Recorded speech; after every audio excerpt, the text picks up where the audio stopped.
People think avoidants don't want love. They say things like, they're cold, they're distant, they'll never let anyone in. Wrong. Completely wrong. The truth is far more complicated, and far more powerful. Avoidants don't reject love because they don't feel. They reject love because they feel too much. So much that letting someone in doesn't feel sweet. It feels terrifying. To them, closeness has always carried danger. And yet, here's the twist. When an avoidant finally trusts someone, the connection that forms isn't casual. It isn't fleeting. It isn't some surface-level fling. It's life-changing. Most people will never get to see this side. Why? Because almost everyone handles avoidance in the exact wrong way. They chase harder. They demand answers. They punish the silence. And the avoidant pulls back even more. Not because they don't care, but because every move you just made confirmed their worst fear. If I let you in, I'll lose myself. But there's a rare path, a different way. And when someone walks it, everything shifts. The walls that once looked like a fortress suddenly reveal themselves as gates, and behind those gates, not coldness, not emptiness, but the deepest, rarest form of loyalty you'll ever experience. That's what this video is about. How avoidants connect when they finally trust you. Because if you understand this, you'll stop misreading them as distant or broken. You'll see the truth, that their love isn't absent. It's waiting. Waiting for the moment. Safety feels real. Waiting for the one person who doesn't pressure, doesn't punish, doesn't push. And when that moment comes, the bond that's formed isn't temporary. It's permanent. It's primal. It's the kind of connection most people spend a lifetime searching for but never find. Here's why this conversation matters. Because when it comes to avoidance, almost everyone gets it wrong. They misread the signals. They see space and assume rejection. They hear silence and assume disinterest. They feel the pullback and assume abandonment. And then in panic, they do the very things that guarantee the bond will collapse. They chase harder. They demand explanations. They punish the distance.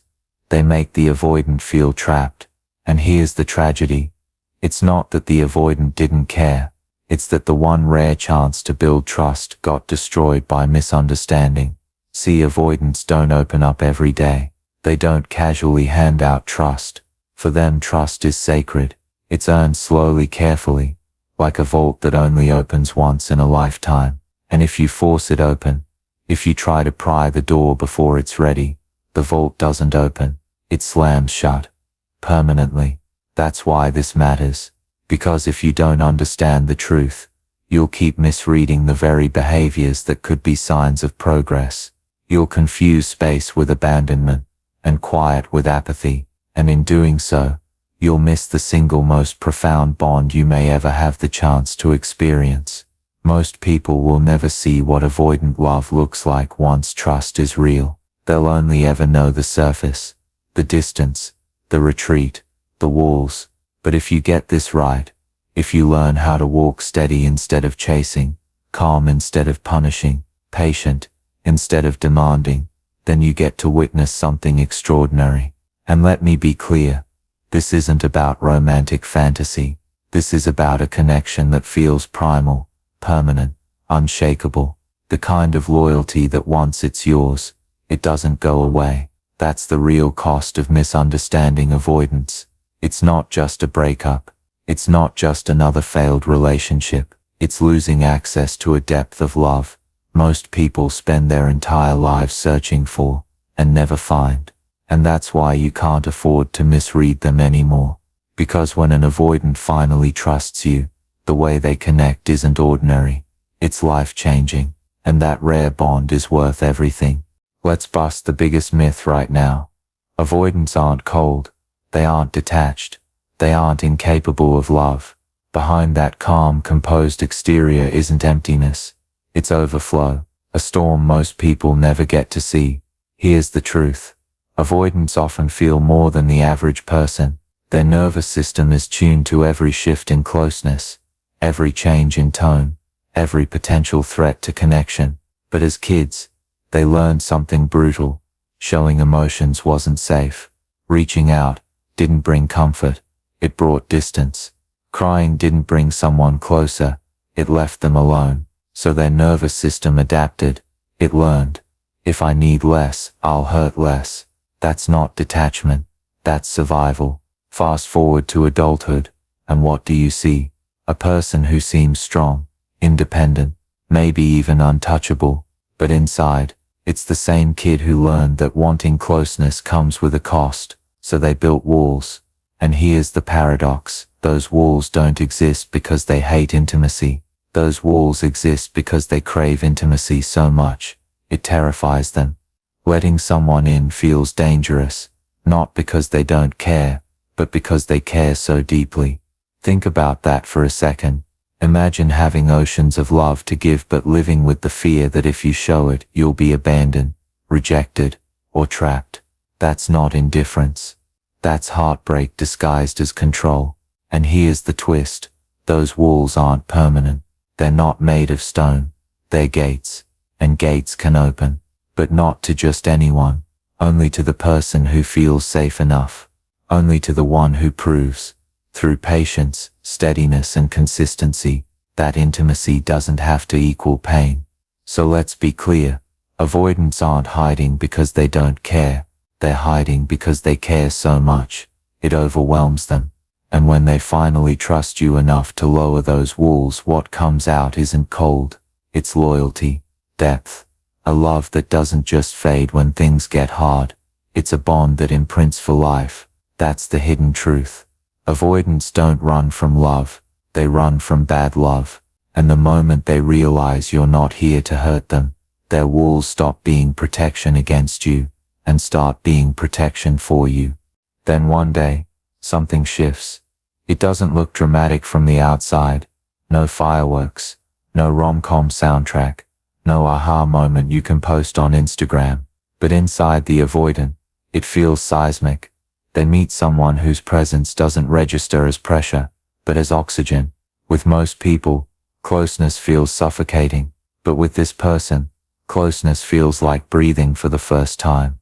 Slowly, something starts to crack. The walls that once felt protective now start to feel like a prison, because what used to keep danger out is now keeping love out.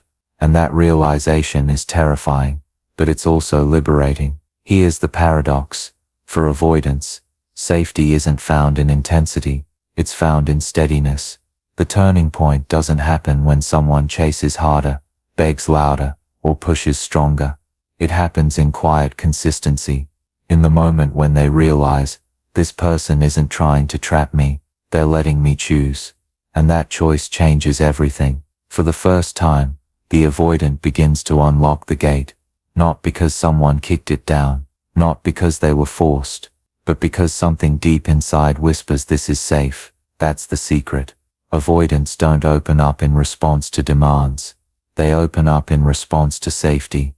And once trust lands, once their nervous system exhales, there's no going back. Because when an avoidant finally lets you in, it's not casual, it's not temporary, it's not a phase. It's a decision that rewires the entire relationship. From that point on, connection doesn't feel like danger, it feels like home. And here's why that moment matters so much. Most people never get there. They never see beyond the walls, because they misinterpret the silence, the space, the retreat. They push too hard, and prove the avoidant's worst fears true. But the rare person who waits with steadiness instead of panic, who offers freedom instead of control, they get to witness the turning point. And once that gate unlocks, the bond that follows doesn't fade, it deepens, it strengthens. It becomes the kind of love that's primal, permanent, unshakable. That's the power of trust, finally landing. It's not about sparks, it's about safety. And once it clicks, there's no going back. Here's the thing about avoidant love. It doesn't announce itself. It's not loud. It's not about constant reassurance, endless texting or dramatic declarations. It shows up in whispers. The whispers are subtle, almost invisible to anyone on the outside. But if you're the one they've chosen, those whispers feel like earthquakes. It starts small. They let you see their private world, the part no one else gets access to. Maybe it's the messy side of their life. Maybe it's the fears they usually hide. Maybe it's a childhood story they've never spoken out loud. For them, that reveal isn't casual, it's sacred. Then without a word, they start weaving you into their rhythm. They rearrange their schedule. They protect time with you. They do small things that make your life easier, often without pointing it out. They don't broadcast loyalty. They live it. And sometimes it's even simpler. A hand reaching for yours when no one is watching. A glance that lingers just a little longer. A quiet act of protection that nobody else notices. To outsiders, it looks ordinary. To you it feels seismic, because you know exactly what it means. The walls are down and you're inside. That's the paradox of this bond. It's not performative. It's not about proving love to the world. It's about anchoring love so deeply into the nervous system that it becomes part of daily life. Avoidants don't do half in. Once they've chosen, they're all in. And here's the magic. Once the bond is formed, it transforms everything. The walls that once shut people out now turn into walls that protect the connection itself. They defend you. They guard the relationship. They don't just let you into their world. They make you their world. This is what most people miss. They mistake silence for emptiness. They overlook the whispers because they're searching for fireworks. But when you finally see what avoidant love really looks like in action, you realize fireworks fade. Whispers last a lifetime, because once they're in, they're not halfway in. They're all in. Here's where almost everyone fails. They see distance and call it rejection. They hear silence and assume it's indifference.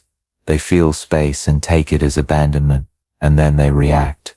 They chase the silence. They blow up the phone. They demand answers.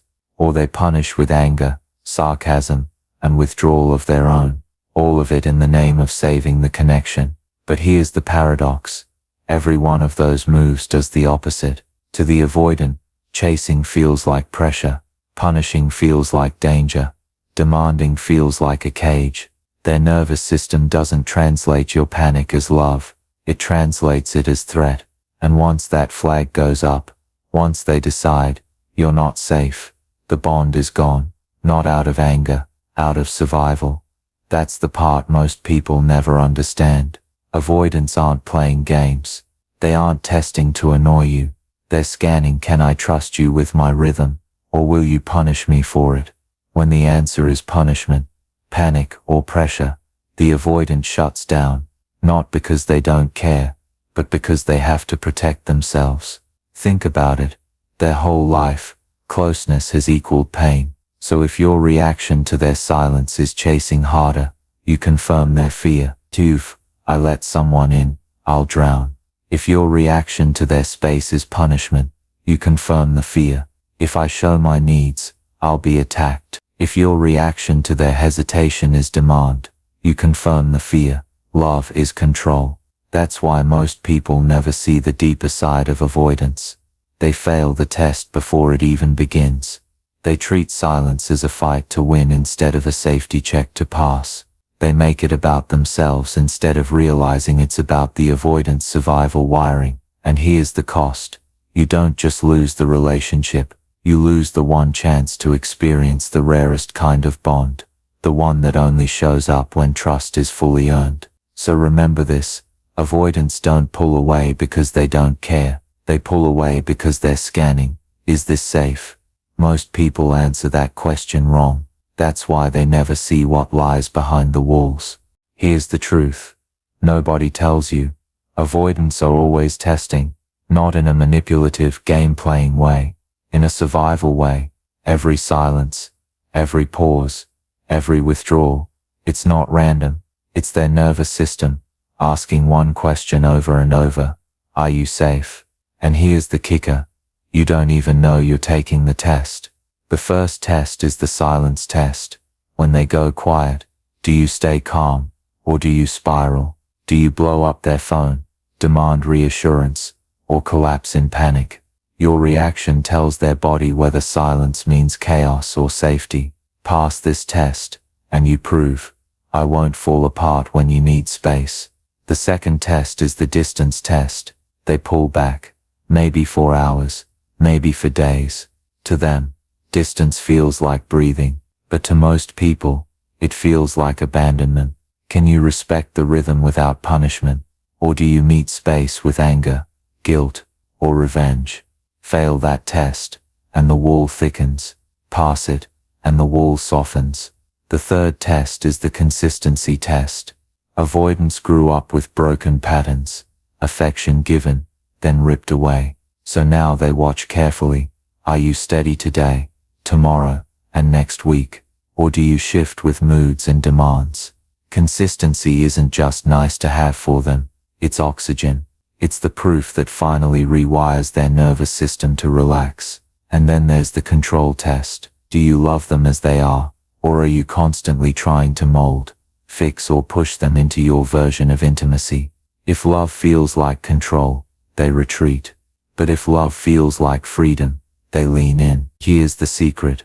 These tests aren't about you jumping through hoops. They're about survival. Their body has one radar. Will this person trap me, punish me, or abandon me? Or will they stay steady, calm, and safe? Most people fail, not because they're bad, but because they react from their own fear, instead of recognizing the avoidance. If you pass, if you can hold steady without smothering, respect space without disappearing, love without control, then something extraordinary happens. The fortress that once kept you out doesn't just open, it becomes a doorway, and on the other side is a bond most people never experience in their lifetime. When an avoidant finally trusts you, the bond isn't casual, it's not temporary, it's primal, it's permanent. This isn't the kind of love that flips on and off like a switch. Avoidants don't recycle love stories. They don't fall in and out overnight. When they choose once, and they choose for life. That's what makes this connection so rare. It's not about intensity in the beginning, it's about permanence in the end. And here's the part most people miss. The prize isn't just their love, it's their trust, their loyalty, their entire heart. And once you have it, you'll realize it's worth more than every superficial spark you ever chased. So the real question is this: can you be the presence that feels like freedom instead of pressure? Can you offer steadiness instead of chaos? Can you love without trying to control? Because if you can, you won't just unlock their heart, you'll unlock a once-in-a-lifetime bond. A love that doesn't shout but stays. A loyalty that doesn't fade when things get hard. A connection that rewires not just their nervous system but yours. And here's why this matters for you right now. Most people will never experience this bond. Not because it isn't real, but because they misunderstand it. They rush, they chase, they demand, they fail the hidden tests, and in doing so, they lose the one chance to experience a love that feels like home. But you don't have to. You've just learned what almost no one is ever taught: how avoidants connect when they finally trust. And that knowledge gives you an advantage most people will never have. So here's what I want you to do. Drop a comment right now. Tell me which hidden test you've struggled with the most. Silence, space, consistency or control. Share this with someone who keeps misreading avoidance, because it might save their relationship. And if this resonated with you, hit subscribe, because in the next video, I'll give you the exact words to use when an avoidant shuts down, so you stay connected without pushing them away. Avoidant trust isn't casual, it's primal, it's permanent. And if you can be the presence that feels safe, steady and free, you won't just earn their love, you'll earn their forever.